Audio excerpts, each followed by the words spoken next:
What's on, ladies and gentlemen? My name's Ross, I like games, and today we have got really exciting news.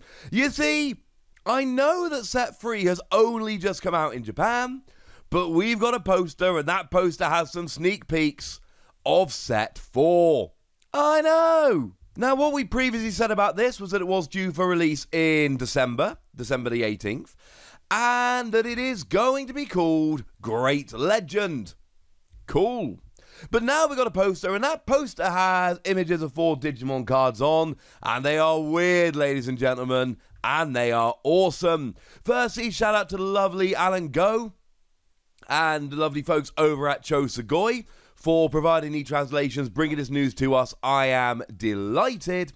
And also for tagging me and explaining to me that they are hybrid Digimons. We'll get there in a moment. But I really appreciate anyone who ever tags me in this stuff, gives me a heads up. I really appreciate it. I thank you very much. Speaking of which, I know there are a bunch of people that did want me to cover this news yesterday. Yesterday was my infant son's very first birthday. Happy birthday, Archie. So, unfortunately, although the vast majority of days when news drops, I will drop whatever I'm doing and I will run to cover it, I am afraid on my son's first birthday an exception had to be made and the news had to wait until today. But everyone who hit me up, tagged me and stuff, messaged me, I love you all for doing that. Thank you so much. Let's have a chat, shall we? And we're going to start off with Burning Greymon.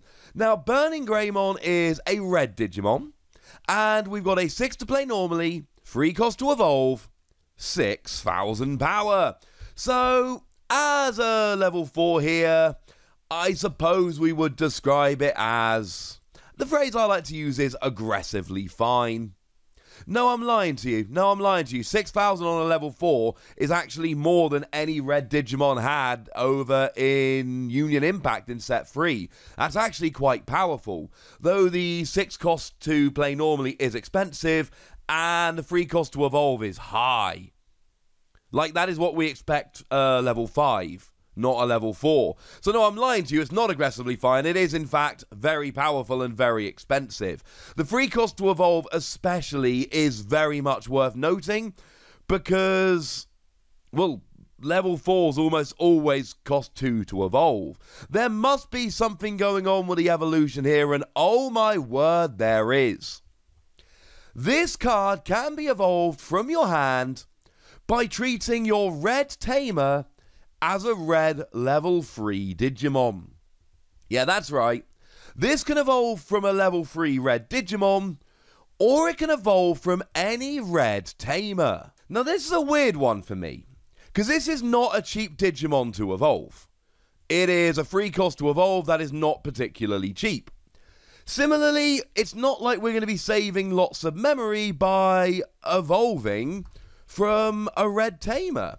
I mean, if you're looking at Tamers, there's no such thing as a 1 cost Tamer, or I suppose to be more specific, in the game as we've seen it so far. There is no such thing as a 1 cost Tamer. Maybe there will be in the future, we've not seen it. We have a bunch of 2 cost red Tamers in the starter deck. We had Mycomon, who is a 2 cost red Tamer, which is incidentally very cheap. But then again, we've had 2 cost red Digimon. Again, if we stay in the starter deck, the Beamon from the starter deck is a 2 cost level 3 red Digimon. And I know there's no inheritable skills here, but it doesn't really matter because you're not getting an inheritable skill if you're evolving from a Tamer. So you're not really getting this into play any more cheaply. You can have a 2 cost Tamer, but then again, you can have a 2 cost Digimon, so that's not particularly appealing to me, if I'm honest with you. Then you're paying 1 more to evolve it.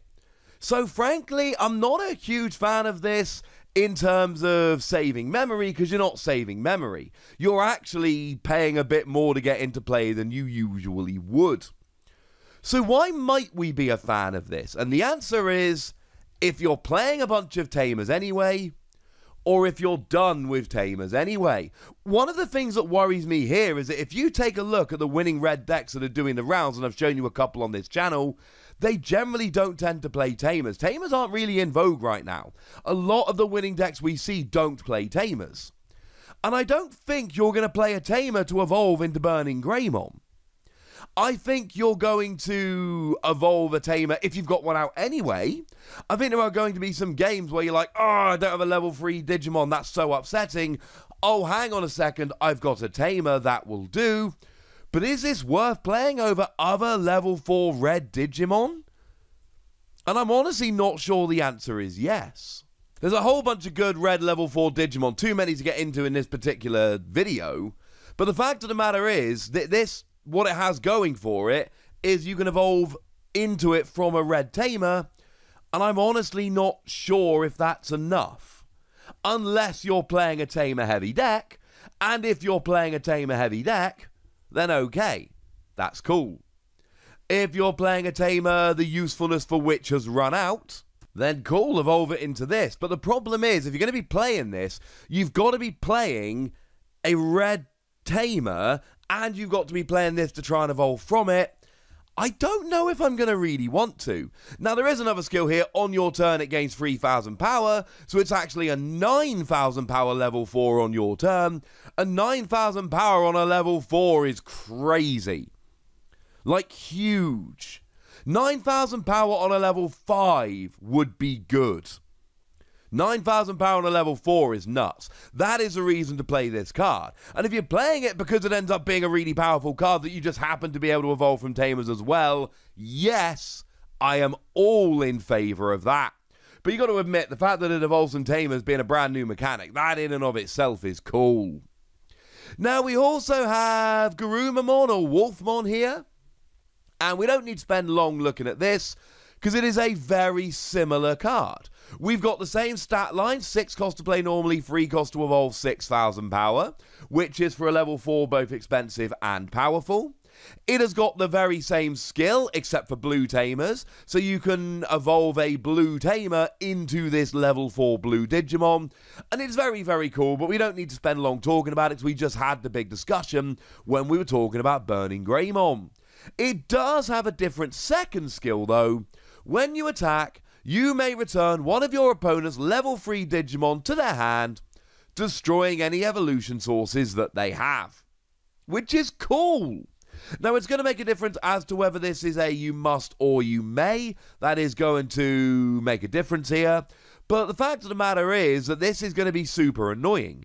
It is going to force your opponent to replay those Digimon. And fine, maybe they're 2-cost Digimon, maybe they're not that expensive.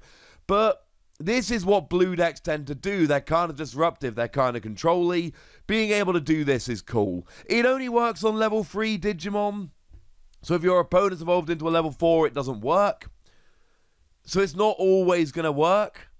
But when it does work, it's going to be kind of cool and kind of disruptive, and that is kind of awesome. We've also seen Mycomon. Mycomon? Let's go Mycomon. I think Mycomon is probably the best pronunciation. I'm probably wrong, as always. Let me know in the comment section. I can fix it for next time. We've got a yellow Digimon here, and we've got a level 4 with a more sensible stat line. 5 cost to play normally is about right for a level 4. 2 cost to evolve is what we see from the vast majority of level 4s, and 4,000 power is about right for a level 4. A sensible level 4 stat line then. And we have a non-inheritable skill. When you play it, if you have 3 security or less, you lower one of your opponent's Digimon by 4,000 power until the end of the turn. I love this. This one I like. Now, it is a play skill, not an evolution skill. So you've got to pay the 5 normally to play it, not the 2 cost to evolve it. But this is going to take out a Digimon. I told you that 4,000 power was about right for a level 4. There will be some level 4s and maybe even the odd level 3 that will have more than 4,000 power and will survive. But the fact of the matter is, this is still going to be very, very nice in terms of just being able to take out a 4,000 power or less Digimon. But you don't have to completely take it out. In the same way that the Wolfmon we just looked at does what blue cards do, this does what yellow cards do. We could go back to the Seraphimon from the starter deck, that when you attack, one of your opponent's Digimon gets minus 4,000 power until the end of the turn. So you combine that here with this new Digimon, and oh look, now we got minus 8,000 power. That is the majority of level 5s and below. That is cool. Or you can just lower power, so you've got an 8,000 power Digimon that wants to take out an 11,000 power Digimon. Well, you take the 11 down to a 7, and all of a sudden your 8 will destroy and survive. It doesn't just have to be deleting Digimon, you can also bring them down to a manageable amount of power, but either way, this is a cool Digimon. It's a play skill, not an evolution skill, but it's only a 5 cost, and the fact of the matter is, this can really wreck your opponent's plan. This can take out a nice weak blocker, for instance, or just a Digimon they're looking to evolve and take advantage of the inheritable skill, etc. I am a big fan of this one. This one I like. And then we've got a purple Digimon to have a look at as well. It is Devimon here, and it's actually a level 5. Now, the 7 cost to play normally for a level 5 is, yeah, it's about right. We generally tend to see 7 or 8 for a level 5, although we have seen lower. We've got a 3 cost to evolve, which is what we see from the vast majority of level 5s. It's what we expect. And 7,000 power is about right. It's kind of in the middle of what we see for level 5, so a nice ordinary stat line then. But the good news is we've got one of the rare Digimon here, which has both an inheritable and a non-inheritable skill. So, starting off with a non-inheritable skill then, during your opponent's turn, if your opponent plays a Tamer card, you gain free memory. That's nuts! That is absolutely nuts. Bearing in mind your average Tamer costs about 3 memory. They tend to cost 2, 3, or 4. So let's just say the average costs about 3, which I haven't done the math, but it's about that. That is what you're getting back. Your opponent plays a 4-cost Tamer, and all of a sudden there is a 7 memory swing to you. If your opponent doesn't have 7 or more memory and they play a 4-cost Tamer, it goes to your turn. This is the kind of Digimon that is going to put your opponent off playing Tamers. This is a kind of... Now, we don't have sideboards in the game, unfortunately. Sideboards are where you have a number of cards off to the side, shockingly, of the board. There we go. Which aren't in your deck, but in a best of 3, you can swap them out between games. This is a perfect sideboard card. This is the kind of card whereby you don't put it in your deck, but if you lose game 1 and your opponent is really reliant on Tamer cards, you whack Devimon in your deck, and you don't really do anything with it. You just get it out as a level 5, and you just sit there going, I am going to take advantage every time you play a Tamer, and I love it. But wait, there's more. We have an inheritable skill here that says, when your opponent puts a Tamer to rest mode, or when your opponent suspends a Tamer, you gain 1 memory. It's more memory taking advantage of Tamers, and I love it. This is very, very cool. Very, very cool. So, for instance, the Mimi Tachikawa, the purple one that came around in Union Impact, has an inheritable skill whereby if you or your opponent plays an option card, you gain a memory. So your opponent's playing this, they rest Mimi when they play an option card to gain a memory, but then you get a memory right back. So, okay, fine, they gain a memory, but you also gain a memory which just undoes their gains. This is a very specific card. If your opponent isn't playing a Tamer heavy deck, this isn't going to do you any good. And looking at a lot of the deck lists doing the rounds at the moment, I don't really think that many people are playing lots of Tamers in their deck. But the thing to remember is, just because not all of them are, doesn't mean that everyone isn't. And it's also worth bearing in mind that things change. Just because we're not in a Tamer-heavy format now does not mean we're not going to be in a Tamer-heavy format in the future. And if you're ever playing a game where your opponent is really relying on Tamers, trying to get lots of Tamers out, or for instance they're playing Shine Greymon, when you Digivolve you rest all your yellow Tamers and lower one of your opponent's Digimon by 4,000 power for each one you rested, and it gains 1,000 for every Tamer you have, and I know people like Shine Greymon and it does see play, and that is obviously an exception. Against a Shine Greymon deck, yes! because they are going to really want to play Tamers, so you're just going to punish them for every Tamer they play, and it's going to be kind of hilarious. In that matchup, oh my goodness, this is awesome. It's a situational card. It is a matchup card. But in the right matchup, it's a thing of absolute beauty. So there we go, ladies and gentlemen. Those are the very first cards that we have seen from BT4, which is currently being translated as Great Legend. And I, for one, am absolutely delighted. I don't know when the reveals are really going to start coming out fully, bearing in mind we've only got a month and 4 days till this set drops properly, so let's just say that the reveals can't be that far off. You should expect the initial reveals in Japanese magazines, as tends to happen, pretty gosh darn soon. Although please do remember, these will be the first cards that will not be in our Booster 1 and 1.5. Those two sets cover sets 1 to 3 in Japan, and this is set 4.